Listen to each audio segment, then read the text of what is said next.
UAE versus West Indies series की जो शुरुआत है वो कहीं ना कहीं उसी तरह से हुई है जिस तरह से कहीं ना कहीं हमने आपके वर्ल्ड कप क्वालिफायर के कई सारी वीडियोस में हमने आपके सामने रखा कि फुल मेंबर्स जो हैं जो आप कहीं ना कहीं ये सोचते हैं कि वो बहुत आउट ऑफ फॉर्म चल रहे हैं या फिर ख़राब क्रिकेट आजकल खेल रहे हैं, बिल्कुल ही बहुत ही बुरा हाल हो चुका है उनका। उनको इस गलत फहमी मत रहिए कि वो एसोसिएट के सामने भी लगभग वही उनका हाल रहने वाला है। दिल क्रिकेट ने ये चीज़ें कही अपनी वीडियो में और वही आप देखिए वेस्ट इंडीज़ और ऊपर से वेस्ट इंडीज़ की वो स्क्वाड थी जिनमें 4-5 मेन प्लेयर उन्होंने रेस्टिंग मोड पर रखे हुए हैं। उस वेस्ट इंडीज़ की स्क्वाड ने भी प्लेइंग 11 ने भी यूएई के खिलाफ एक ऐसी जीत दर्ज की जहां पर आप कह सकते हैं कि वन साइड विक्ट्री उनकी रही है।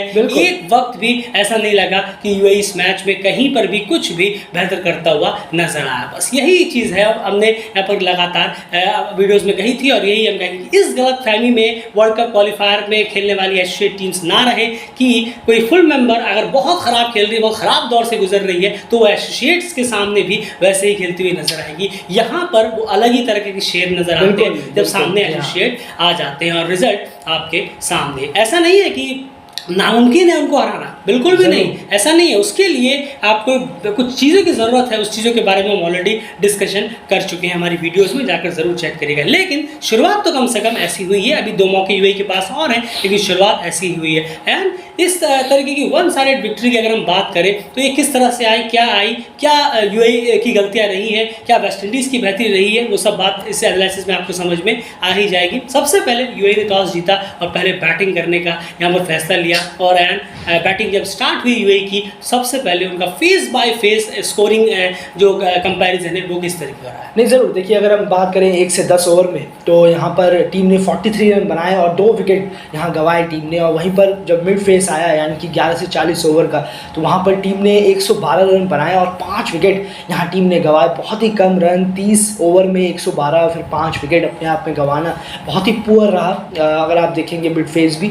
और डेथ फेस में पूरी ओवर खेल नहीं पाई यूएई, 47.1 ओवर में टीम ऑल आउट हो गई और उसी बीच में टीम ने 47 रन बनाए और 3 विकेट यहाँ पर टीम ने गंवा दी। बिल्कुल, देखिए एक बहुत बड़ा फैक्टर यहाँ पर हो जाता है। अब आप देखेंगे जैसे मैंने आपको बताया कि बीच के 30 ओवरों में 112 रन बनाए वेस्ट इंडीज, माफ कीजिएगा यूएई ने, और वेस्ट इंडीज ने जो 206 चेस किए हैं वो 35 ओवर में कर लिए। सिर्फ 4-5 ओवर का फर्क रहा। अब आप ये तो नहीं कह सकते कि पिच में वो था, ये था, स्लो था, ये था, उसी पिच पर बल्कि सेकेंड हाफ में जाकर बैटिंग करते हुए एक फुल मेंबर टीम ने आकर 6 के रन रेट से स्कोर कर वो चले गए और इस मैच को जीत कर उन्होंने निकाल दिया। देखिए यही कहीं ना कहीं ये फ़र्क जो है ये नज़र आता है और ये चीज़ हम हमारी वीडियोस में लगातार आपके सामने प्रेजेंट की है। तो ये जो क्वेश्चन है ये आउट ऑफ द बॉक्स सीधा बाहर चला जाता है कि पिच स्लो थी, ये थी, वो थी, और उसी पिच पर 6 के रन रेट से एक टीम चेस कर रही है बहुत ही आसानी से। यानी आप कह सकते हैं कि बैटिंग जो रही है वो कितनी ज़्यादा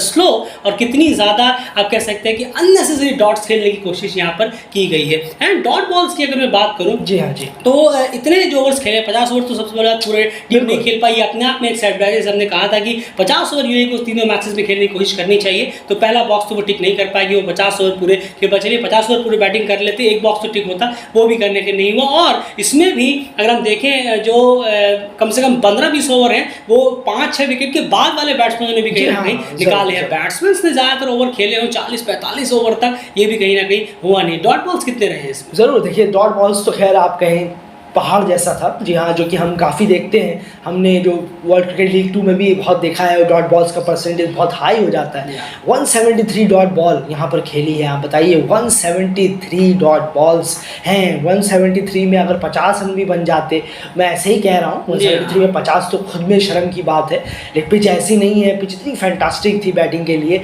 लेकिन 173 डॉट बॉलों को आपने ऐसे ही ज़ाया कर दिया, ऐसे ही जाने दिया। ये अपने आप में बहुत ही ज़्यादा पुअर एक बैटिंग है खुद के होम कंडीशन में, जहां आप पले बड़े हैं, जहां आप पहले से ही खेलते हुए आ रहे हैं। बिल्कुल, यहाँ पर अगर मैं बात करूँ तो जैसे हमने आपके सामने कहा कि पिच में जो है रन्स डेफिनेटली थे। जी हाँ, पिच में रन्स थे, शायद भी कह चुके। जी हाँ, ये शायद भी कहीं ना कहीं अपने उसमें इंटरव्यू में कहा, जी हाँ, कि पिच में रन्स थे और कहीं ना कहीं वो चीज़ उन्होंने करके दिखाई।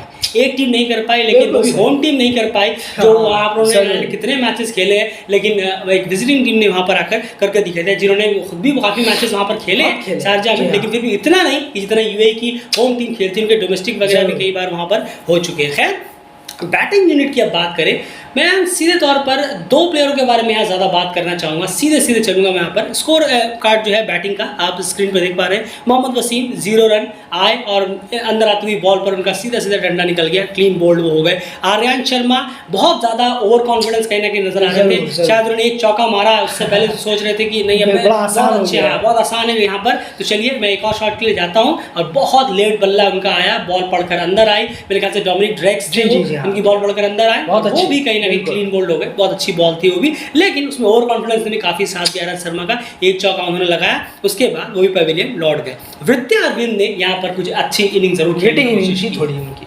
हिटिंग थी। शुरू में उन्होंने काफ़ी टाइम लिया, 77 बॉलें उन्होंने खेली है यहाँ पर, लगभग 13 ओवर के आसपास उन्होंने यहाँ पर बैटिंग की है। तो चलिए उन्होंने कुछ वक्त पिच पे बिताया भी, 40 रन का उन्होंने टोटल भी यहाँ पर लगाया। तो वृत्ति अरविंद को आप कह सकते हैं, चलिए पहला मैच उन्होंने खेला, यहाँ पर कुछ बेहतर रहा। उसके बाद जो मेरा सीधा सवाल रहेगा, आसिफ खान ने 27 बॉलों में 41 मारे, अली नासिर ने नीचे अगर 58 पे 52 मारे, उनके बारे में बात जरूर करेंगे। अयान सिर्फ 9 रन बनाकर आउट हो गए, उसके बाद तो बॉलर्स हो जाते हैं, यहाँ तक की बैटिंग है। एंड रमीज शहजाद और रोहन मुस्तफ़ा 75 ओडीआई मैचेस अभी तक खेल चुके हैं और सिर्फ 22 का उनका एवरेज है, और ये रिजल्ट कहीं ना कहीं अपने आप हैरान करता है। रमीज शहजाद जो कि पुराने हैं, काफ़ी एक्सपीरियंस उनके पास भी है, वापसी उन्होंने की है, इन दोनों के बारे में आप कहेंगे? खास करके मैं रोहन मुस्तफ़ा की बात करना चाहूँगा। नहीं ज़रूर, देखिए ये आप कहते तो हैं कि मुझे अफसोस हुआ, मुझे जगह नहीं मिली, वो नहीं मिली, वो सब ठीक है, लेकिन जब आपको वापस से जगह मिली, कोई तो किसी को तो मिली भी नहीं। जी हाँ, कोई असिस्टेंट डायरेक्टर बैठा हुआ है, जाकर बैठ गया है मजबूरी में, जबकि वो इतनी बेहतरीन परफॉर्मेंस दे रहे थे, लेकिन आपके बल्ले से जब से आप रिटर्न आए हैं, कहीं ना कहीं परफॉर्मेंस निकल नहीं रही है। जी हाँ बिल्कुल, कोई असिस्टेंट कोच बना हुआ है, इतनी जल्दी निकाल दिए गए। खैर, रोहन मुस्तफ़ा की बात करें तो बिल्कुल सही कहा आपने, 75-76 मैच हो गए उनके ओडीआई में, और 22 का उनका तकरीबन इतना खराब एवरेज उनका है। ये अपने आप में सवाल खड़ा करता है कि वो इतने टीम की क्वालिटी प्लेयर है, लेकिन ऐसे क्वालिटी प्लेयर ये 22 के एवरेज के साथ 30-35 का एवरेज हो तो चलिए हम कह सकते हैं कि आप बेटर कर रहे हैं, लेकिन 22 का एवरेज इतने सालों के बावजूद कि ये एक्सपीरियंस कि आप खड़े होकर 25-30 बॉलें तक ना रोक सकें, अरे बॉलें ही रोक लीजिए। जब आपके पास इतना एक्सपीरियंस है तो फिर आराम से आप हर कंडीशन को, हर नए बॉलर को टैकल करने की कोशिश कर सकते हैं। पता नहीं क्यों आप इतने साल का एक्सपीरियंस कहाँ से कहाँ चला जा रहा है, कहाँ धरा का धरा रह जा रहा है रोहन मुस्तफ़ा। और डिफेंस भेज दिया है, बताइए आप। बिल्कुल वैसे ही आउट हुए लगभग जैसे मोहम्मद वसीम आउट हुए। जरूर, बिल्कुल पूरे स्टंप के चकनाचूर हो गए, पूरे स्टंप खत्म करके रख दिया यहाँ पर। और बहुत ही कहना होगा कि शॉट सिलेक्शन कहाँ है, तरीका कहाँ है, कोई अता पता ही नहीं है। बॉल और बैट में इतना गैप रह रहा है रोहन मुस्तफ़ा के, तो अपने आप में बहुत जल्द मेरे ख्याल से ये लास्ट है शायद, उसके बाद हम उम्मीद नहीं है कि रोहन मुस्तफ़ा वापस ऐसा टीम में आएंगे, इनको इतना रखा जाएगा, इतना यकीन एक बार अगर निकले तो फिर बहुत मुश्किल, लंबा ही निकलेंगे, बाय बाय हो जाएगा रोहन मुस्तफ़ा का यूएई टीम से। जब भी निकाले जाएंगे तो बेहतर है कि कुछ परफॉर्म करें, कुछ अच्छा करें। क्या बोलेंगे आपको 75-76 मैच वाले प्लेयर को अगर बोले कि सीखो, ये करो, वो करो, लर्न करो, तो अपने आप में शर्म की बात है। जब आप 75-76 सबसे एक्सपीरियंस प्लेयर हैं इस स्क्वाड में, आप ज़हूर खान के साथ, तब आप नहीं कर पा रहे हैं, तो आपसे सवाल खड़े करना या पूछना जायज़ है। बिल्कुल जायज़ है। तो कहीं ना कहीं लगता है, आप सोचिए 75 मैच खेलने के बावजूद एक प्लेयर अगर सिर्फ 22 के एवरेज पर जाकर लटका हुआ रह जाता है, और तो ये कहीं ना कहीं अपने पैंट जो। वहीं रमीज शहजाद की बात करूँ, 16 रन उन्होंने बनाए 31 गेंदों में। पहले वो 12 रन बनाकर खेल रहे थे, तब वो रिटायर हर्ट हुए, उसके बाद फिर वो वापस आए, उसके बाद ज़्यादा कुछ नहीं कर पाए, एक आध गेंदें खेलकर वो आउट हो गया, 16 रन पे वो यहाँ पर निकल गए। अब एक चीज़ जरूर कहना चाहूँगा, रमीज शहजाद को अपनी फिटनेस पर थोड़ा सा काम करने की डेफिनेटली जरूरत है, क्योंकि क्रिकेट जिस तरह का मॉडर्न क्रिकेट में जिस तरीके की डिमांड और ज़्यादा हो गई है कि आप सिंगल्स डबल्स, जब आप ओडीआई क्रिकेट खेलते हैं तो ये चीज़ और बढ़ जाती है। हमने कई ऐसे प्लेयरों को देखा है T20 में जो कहीं ना कहीं जानते हैं कि नहीं भाई हमने 1-2-3 बॉलें अगर हम लेते भी हैं तो मैं 6 लगाकर सारी स्ट्राइक रेट को बराबर कर दूंगा, लेकिन ओडीआई में डेफिनेटली या फिर आपका उतना उस कैलिबर का स्ट्राइक होना चाहिए, स्ट्राइक रेट होना चाहिए, कि आप काफ़ी तेज तरार स्ट्राइक वाले प्लेयर हैं, जैसे हमने बहुत सारे प्लेयर्स देखे हैं वर्ल्ड क्रिकेट में। जरूर देखिए, ये किसी को अच्छा लगे किसी को बुरा लगे, कोई इसमें वो नहीं है, सबकी अपनी अपनी राय है। लेकिन मॉडर्न क्रिकेट में आई एम सॉरी ये नहीं चलता कि अगर आप वेट है ओवर वेट है, जी हाँ डेली क्रिकेट डायरेक्ट बोलेगा, अगर ओवर वेट है आप तो यहाँ पर मॉडर्न क्रिकेट में काम नहीं चलेगा। 50 ओवर या टेस्ट क्रिकेट में अगर देखिए आप, रैकिम कॉर्नवेल आए, वो उन्हें भी टीम से निकाल दिया गया। उनका परफॉर्मेंस उनको लेकर, उनका थोड़ा वेट को भी लेकर, ओवर वेट को लेकर उन्हें निकाल दिया गया था टीम से, अब वो टीम में नहीं है। और आप देखेंगे आजम खान जो पाकिस्तान के भी हैं, वो भी अभी तक टीम में जगह नहीं बना पाए हैं जिस तरीके से उनको बनाना चाहिए। तो इस मॉडर्न क्रिकेट में ये नहीं होगा। थोड़ा सा अपने आप को फिटनेस, थोड़ा सा क्योंकि एक प्लेयर से यहाँ 10 काम निकालने की सोची जा रही है इस मॉडर्न। जी हाँ बिल्कुल, इस मॉडर्न क्रिकेट में कि आप एक प्लेयर हैं तो खाली बैटिंग करके मत रह जाइए, हमें कुछ और भी दीजिए, कुछ और भी दीजिए। जी हाँ, हर ऑप्शन हमें चाहिए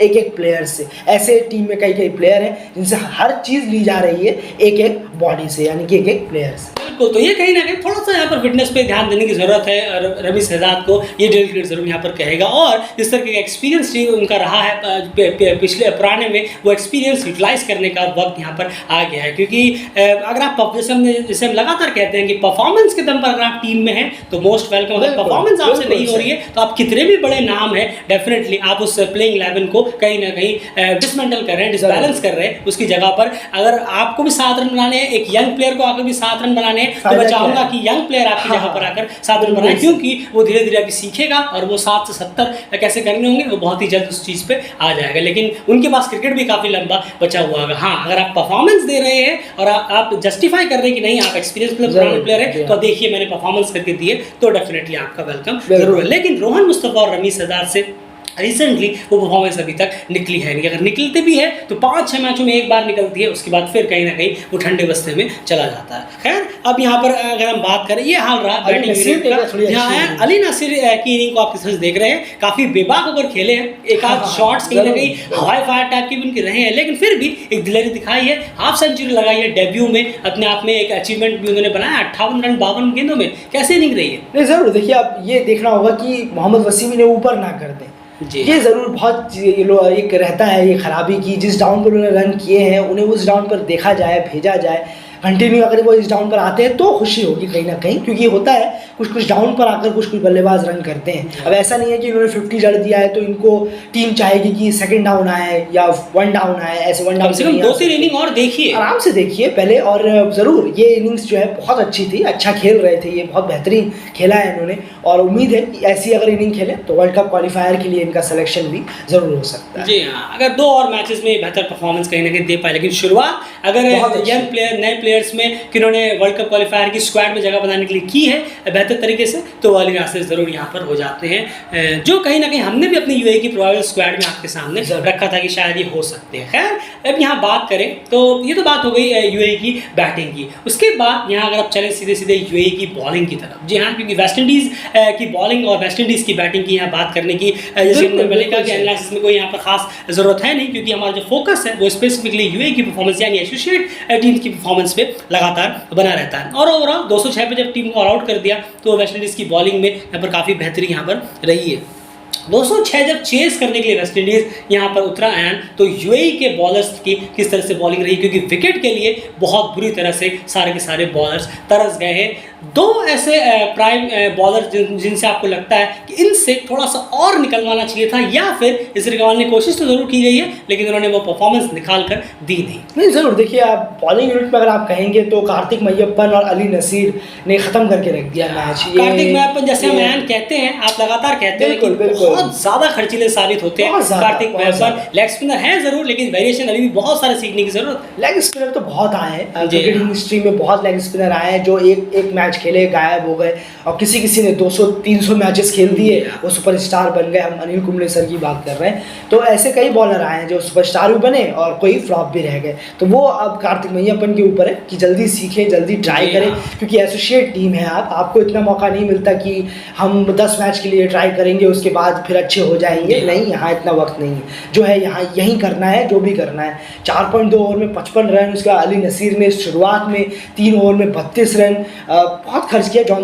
चार्ल्स ने भी उन्हें मारा, थोड़ा सा बाउंड्री के पार बॉलें की उनकी, तो उसके बाद फिर तो खैर छोड़ ही दीजिए। ब्रूक्स और ब्रैंडन किंग ने तो अलग ही एक जलवा दिखाया था इनिंग में।